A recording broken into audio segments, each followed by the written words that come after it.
Parson postponed an announcement today on sending the Missouri National Guard to the southern border. It's because of the Chiefs parade tragedy. But Jefferson City Bureau reporter Joe McLean reports the troops will still be sent to Mexico.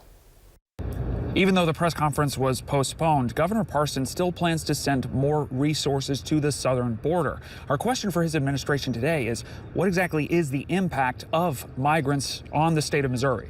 We asked the governor that question, and a spokesperson for Parson's office said, quote, "Until the governor announces his plan, we will not be commenting." My next stop was the Missouri Department of Public Safety. According to a spokesperson, the agency doesn't track the number of migrants in Missouri, nor any information on the immigration status of those convicted of crimes in the state. According to the National Bureau of Economic Research, the likelihood of an immigrant being incarcerated is 60% lower than that of a natural-born citizen. Statistics have shown that migrant communities and even communities of undocumented migrants are actually safer places than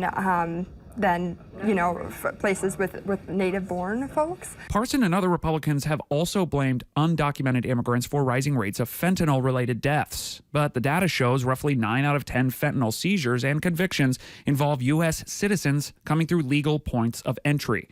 Parson still plans to deploy state resources and personnel to Texas, but there are already roughly 250 National Guardsmen from Missouri patrolling the southern border. 2 of the state's National Guard companies have been federalized, meaning they're taking orders from the U.S. Department of Defense, doing mostly ground and aerial surveillance, not part of Texas Governor Greg Abbott's Operation Lone Star.